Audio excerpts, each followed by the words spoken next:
ஓம் நம சிவாய. ஜெய் ஸ்ரீராம். ஸ்ரீராமதவாய நமக. அந்த காரணம் தெரிஞ்சு அர்த்தம் புரிஞ்சு நம்ம செஞ்சிட்டோம்னா அதுக்கு உண்டான மகத்துவமே தனி. அவனும் மாலை போடுறேன், நானும் மாலை போட்டேன், அவனும் கோயிலுக்கு போகிறேன், நானும் போனேன், அங்கே போனேன் இங்கே போனேன்னா அதுக்கு புலப்பு தலப்பை பார்க்கறது பெட்ரு. எதையுமே அறியாமல் செய்கிறது அது டைம் விரையம் தான். சரிங்களா? அதனால் எளிமையான முறை. இதுக்கு மேலே யாரும் இவ்வளவு எளிமையில் இந்த இரையாற்றலை உணர்வதற்கு சொல்லி கொடுக்குறாங்களா என்னன்னு எனக்கு தெரியல. நம்ம வந்த பாதை அவ்வளவுதான். கஷ்டமில்லாத எளிமையான ஒரு பாதை. நடக்க போகிறது எல்லாம் தெரிஞ்சு அறிஞ்சு புரிஞ்சு நடக்கிறதுக்கு இதுதான் ஒரு எளிமையான வழி. அது மக்களுக்கு தெரியலங்கும் போது ரொம்ப ரொம்ப வேதனையாகவும் நம்மளுக்கே கஷ்டமாகவும் இருக்குது. இப்படி ஒரு இன்பத்தையும் இப்படி ஒரு வரப்பிரசாதத்தையும் இவங்க இப்படி நழுவ விடுறாங்களே அப்படின்ட்டு. சரியா? எவ்வளவோ விஷயங்கள், எவ்வளவோ வகுத்தறிச்சலாக இருக்கும் நம்மளுக்கெல்லாம். இப்போது இந்த பக்கத்தூரில் ஒரு கோயில் கட்டினாங்க. நம்ம சேவைக்காண்டி நம்ம குரூப்லாம் போயிருந்தோம். உள்ளூர்காரவங்க 100 நாள் வேலை உள்ளூர்காரவங்க 100 நாள் வேலைக்கு ஒரு 200 300 பேர் வந்து அந்த கோவிலில் உட்காந்துருக்காங்க. நம்ம குரூப்புக்கும் அந்த ஊருக்கும் கோவிலுக்கும் சம்மந்தமே இல்லை.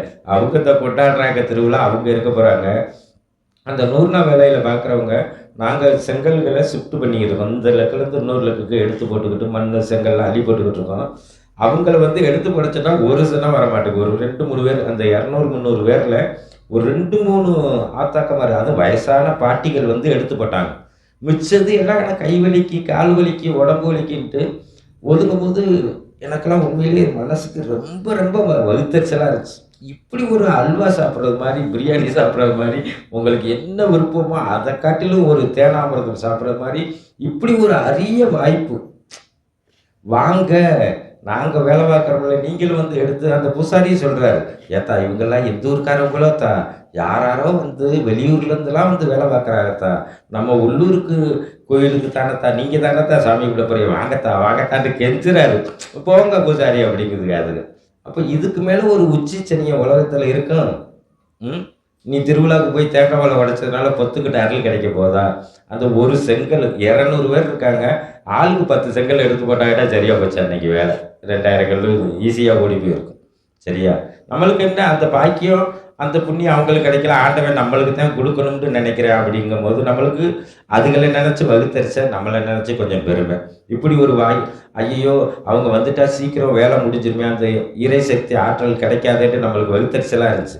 ஏன்னா 1 மணி நேரம் வேலையை 2 மணி நேரம் பார்த்தா நம்மளுக்கு சார்ஜ் ஏறினது மாதிரி தானே. அதிகம் வேலை பார்க்க இறையர்கள் நம்மளுக்கு கிடச்சிக்கிட்டே இருக்கும். வேலை சீக்கிரம் முடிஞ்சிருச்சுன்னா இறை ஆற்றல் அப்படியே நின்றுக்கிறமேன்ட்டு நம்மளுக்கு வேதனை. இது புரிஞ்சதுனால, அதுக்கு புரியாததுனால இதனுடைய இது மகத்துவம் தெரியல. சரியா ரைட்டு. எவ்வளவோ உதாரணம், எவ்வளவோ காரணங்கள் இருக்குது. அன்றைக்கி லைட்டாக மட்டும் அவங்க விளக்கம் கேட்டிருந்தாங்க. நம்ம யூடியூப்பில் உள்ள லிங்க்கு மட்டும் அனுப்பி விட்டுட்டோம். அது ஃபுல்லாக பாவம் உட்காந்து படிச்சிருக்காங்க போல், கேட்டிருக்காங்க போல். அப்புறம் அதுக்கு உண்டான விளக்கத்தை ஃபுல்லாக கேட்டிருந்தாங்க. அப்புறம் இன்றைக்கி தான் அவங்க கோயில் கட்டிக்கிட்டு இருக்காங்க. அதுக்கு உண்டான விளக்கத்தை கேட்டாங்க. ஐயா இந்த மாதிரி இருக்குது, எப்படி என்ன ஏதுன்ட்டு. அப்போது அவங்களும் ஓரளவு பக்திமானாக இருந்தாங்க. யார்கிட்டையும் டொனேஷன் கொடு அது கொடுத்து எதுக்கும் கேட்கல, நான் என்னால் முடிஞ்சதை வச்சு பண்ணிக்கிட்டு இருக்கேன், நெருக்கி கட்டட வேலை முடிய போகுது அப்படின்னாங்க. அப்போது நம்மளுக்கு அந்த பாக்கியம் கண்டிப்பாக பண்ணத்தே போகிறோம். அவங்க வேணாம்டாங்க நம்ம விட போகிறதில்ல. ஏன்னா கோயில் காரியத்தில் வேணாம்னு சொன்னாங்கன்னா நம்மளுக்கு செய்ய முடியலன்னா நம்மளுக்கு ஏதோ ஒரு டைம் மிஸ் ஆகுதுன்னு அர்த்தம். அதனால் அவங்க வேணாம்டாலும் நம்ம தெரிஞ்சு விடலாம். அந்த வாய்ப்பை நாங்கள் விட போகிறதில்ல. கண்டிப்பாக அந்த கோயிலுக்கு பண்ணத்தான் போகிறோம். அப்போ நம்ம சொன்னோம், வேலை நடந்துக்கிட்டு அந்த நம்பரு, அக்கௌண்ட் நம்பர் அனுப்புங்க, ஜிபே நம்பரு ஏதாவது ஒன்று அனுப்புங்கய்யா, நான் என்னையால் முடிஞ்சதை எங்கள் குழு சார்பாக அனுப்புகிறோம் அப்படின்னோம். அவங்க ஐயா அவங்க பேசின ஆடியோ கூட இருக்குது. நாங்கள் தான் உங்களுக்கு பண்ணணும், நான் உங்கள் கோயிலுக்கு செய்யணும், உங்களுக்கு எவ்வளவோ சேவை செய்யணும்னு என் மனசில் நினச்சிக்கிட்டு நீங்கள் போய் எங்களுக்கு செய்கிறேங்கிறீங்க. உங்கள் ஆற்றல் கிடைச்சா போதும், நீங்கள் இந்த இதுக்கு கோயில் என்ன செஞ்சால் எப்படி செய்யணும், என்ன மாதிரி செய்யணும், இதை மட்டும் சொன்னால் போதுமையா, நீங்கள் பண உதவிலாம் வேணாம் அப்படின்லாம் சொன்னாங்க. ரைட்டாக நம்ம கண்டிப்பாக பண்ணத்தான் போகிறோம். நாங்கள் இவ்வளவு நாள் இருந்தே அதிகமாக வெளியே சொன்னதில்லை, வெளியே எதுவும் இன்னாரு செஞ்சோம் இன்னாரு கொடுத்தோம்னு பண்ணுறதில்ல, சொல்கிறதில்ல. இப்போ வந்து அது சொல்ல வேண்டிய கட்டாயமாக இருக்குது. ஏன் அப்படின்னா நம்ம செய்கிறத பார்த்தாவது 4 பேர் கேட்கவும் செய்கிறாங்க. ஒன்று அதுக்கு பிறகு 4 பேருக்கு குடுக்கவும் அதாவது நம்மளுக்கு குடுக்குறத பத்தி சொல்ல வரல. அ அ நம்ம செய்யறத பார்த்தா அடுத்தவங்களும் செய்யட்டுமே! அப்படிங்கிறது மாரி இருக்குது. சரியா? அதனால இப்படி ஒரு அரிய வாய்ப்புலாம் இருக்குது. நம்ம அதிகபட்சம் கோவிலுக்கு நம்ம பாணின்னா மேக்ஸிமம் பொருளாத்தான் குடுப்போம். ரைட்டா? அவங்க எட்டிங்கிறதுனால நம்ம பொருள் வாங்கி கொண்டு போய் குடுக்க முடியாது.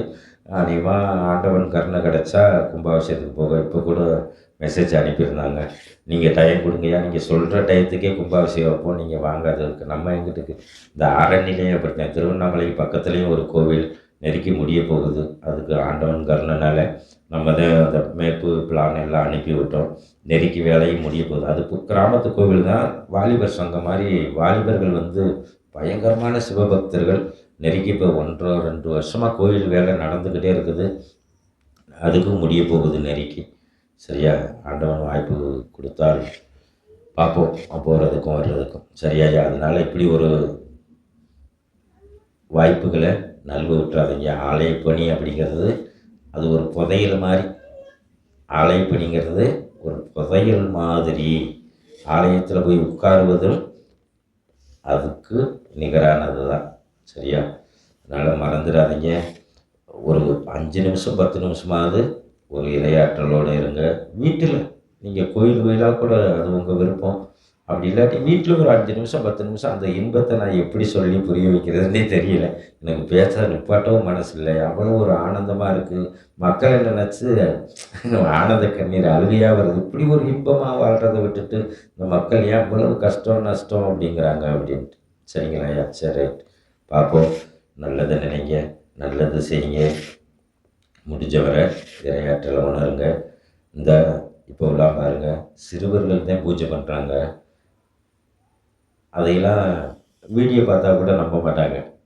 அது நம்மளாலேயே இவ்வளவு இறையாற்றல உணர்ந்து, இவ்வளவு இறைவனோட பேசுறவங்களாலேயே ஒரு வியப்பா பார்க்குறாப்புல இருக்கு. இப்படியா? இது எப்படி நடந்துச்சு? அது எப்படி விடையே அதுதான் இறைவனுடைய ஆற்றல். அந்த இறைவனுடைய லீலைகளுக்கு விடை கண்டுபிடிக்க முடியாது. இது எப்படி நடந்துச்சு? ஏன் நடந்துச்சு? அப்படி இந்த இப்படி ஒரு பழத்த குடுக்குறோம் சரியா போகுது. விபூதி அள்ளி குடுக்குறோம் சரியா போகுதுல்ல, அதுபோல இது ஏன் நடந்துச்சு? எதுக்கு நடந்துச்சுன்னே தெரியாமைலாம் நடந்துகிட்டு இருக்கும். சரிங்களா? அந்த இறைவன் வந்து இந்த குழந்தைகள் பண்றத எவ்வளவு ஆனந்த தாண்டவத்தோட ஏத்துக்கிறாங்க அப்படிங்கிறத நம்ம வீடியோவ பார்த்தே தெரிஞ்சுக்கலாம். அந்த ஆற்றல், அற்புதம் நீங்க இறைவனோட பழகி பாருங்க. ஏன்டா நீங்க மனிதர்களோட பழகுறதுக்கும், இறைவனோட பழகுறதுக்கும் எவ்வளவோ வித்தியாசங்கள் இருக்கு. சரியா? அந்த உதாசீனமோ, பணம் காசு இல்லாட்டாலுமோ, வறுமையில இருந்தாலும், முதுமையில இருந்தாலும் இறைவனுடைய ஆற்றல், அற்புதங்கள் நிகழற்றது. அத புரிஞ்சு, அறிஞ்சு ஏன்னா நம்ம கண்டிப்பா பிறக்கத்தான் போறோம். அதில மாற்று கருத்தே கிடையாது. அடுத்து நம்ம பிறக்கத்தான் போறோம். நாம நெனச்சபடி பிறந்துரலாம். நம்ம எப்படி வாழணும்னு நெனைக்கிறோமோ, அப்படி வாழ்ந்துரலாம். சரியாய்யா? சரி ரைட். நல்லபடியா இருங்க. இறைவனுடைய வாய்ப்புகள பயன்படுத்துங்க.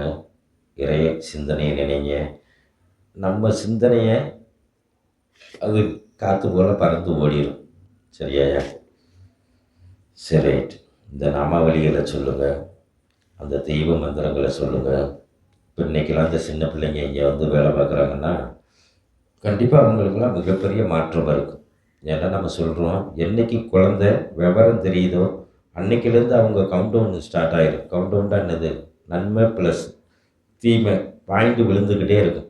அப்ப இந்த வயசுலயே இவங்க இவ்வளவு இறை பக்தியா, இறை சேவை செய்யும்போது மைனஸ் பாயிண்ட்டுக்கு வாய்ப்பு ரொம்ப ரொம்ப ரொம்ப ரொம்ப கம்மி. ரைட்டா? இப்ப ப்ளஸ்ஸ ஏத்தி வச்சுக்கிட்டா கூட, ஏதாவது ஒரு சூழல்ல வந்து அது நம்மளுக்கு 100க்கு 101% கண்டிப்பா பயன்படும். சரியா? சரியா ரைட். ஓம் நம சிவாய. ஜெய் ஸ்ரீராம். ஸ்ரீராம தேவாய நமக.